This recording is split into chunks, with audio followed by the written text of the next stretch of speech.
Hello, lovely viewers, and welcome back to HealthyGen. Today, we've got an important topic to discuss: eczema in babies, its reasons, symptoms, and its treatment. Baby skin is incredibly delicate, and eczema can be a real concern for parents. But before we dive in, let's make sure we understand what eczema actually is. So what exactly is eczema? Well, it's often characterized by dry skin and rashes that can be super itchy, essentially a skin rash. Now there's some debate about what causes eczema. Some say it could be due to allergies, while others argue it may be genetic. In fact, it's so common that it goes by various names like dermatitis, atopic eczema, or atopic dermatitis. Now let's get into baby eczema. Most babies who develop this condition are medically termed as having atopic dermatitis, where atopic means the baby has a genetic tendency to develop eczema, asthma, or hay fever, and dermatitis means inflammation. Babies are particularly prone to this skin disorder during their first year. The issue here is that their skin pores are not great at preventing dryness, which makes them susceptible to infections. These infections often manifest as patches on the scalp, face, legs, or back of the arms. Unfortunately, eczema can't be cured, but it can be controlled through treatment. Now, what causes baby eczema? Researchers are still debating this. It might be linked to genetics and immune system issues, with environmental exposures also playing a role.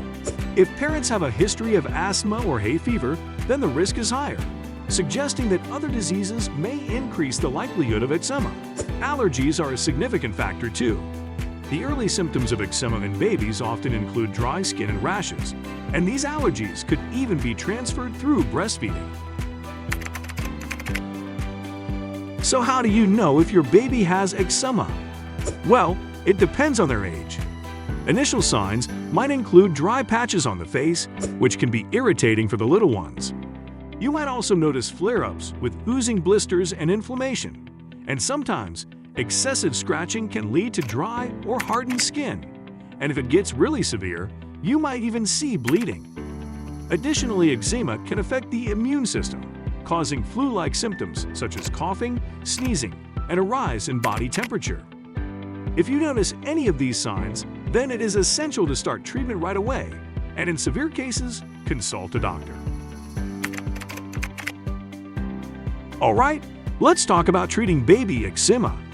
A skin specialist can make treatment easier by physically examining the rashes and analyzing your baby's medical history. They might initially recommend mild lotions to control eczema, and sometimes they will advise regular use of low steroid creams, and depending on the results, a patch test may be performed to identify allergens. The good news is that eczema isn't contagious, and there are medicines and therapies available to control itching, reduce inflammation, prevent new lesions, and clear up infections. The key throughout this process is to keep your baby's skin moisturized. Now, aside from medical treatments, there are also some home remedies you could try. First, keep a clean, bright, dry, and cool environment at home. You could even use a humidifier to prevent the skin from drying. Second, avoid soaps and detergents when bathing your baby or washing their clothes, as these can cause flare-ups. Third, after a bath, apply moisturizing cream to your baby's skin. Fourth, over-the-counter creams with a low percentage of cortisone can be helpful. Fifth, opt for cotton clothing instead of synthetics, as they're less likely to irritate the skin. And last one is olive oil or pure aloe vera oil can provide relief by cooling the itching area. Now let's talk about treating a permanent eczema rash. The approach depends on the severity of the rash.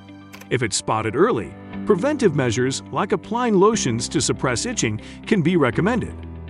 It's crucial to prevent the rash from drying, as excessive friction from itching can make things worse. So make sure to apply lotions regularly and stick with a brand that suits your child best.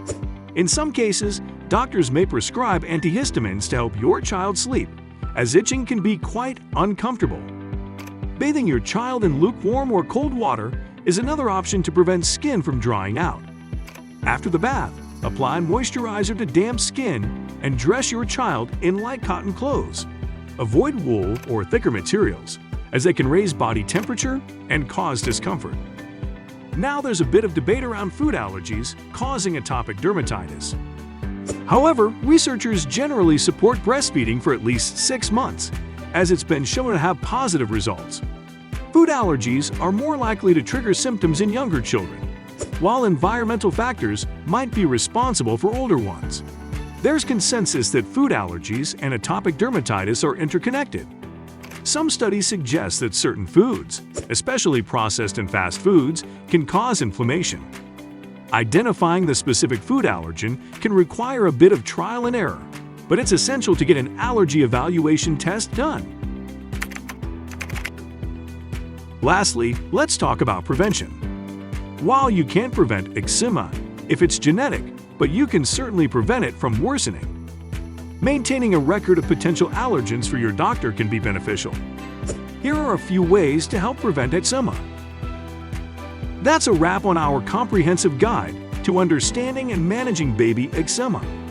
We hope you found this information helpful and enlightening. If you have any questions or would like to share your experiences, please do so in the comments below. Remember, your baby's health is a top priority, so consult with a healthcare professional for personalized advice. And don't forget to like this video and share it with other parents who might benefit, and subscribe to Healthygen for more insightful content. We'll see you in the next video.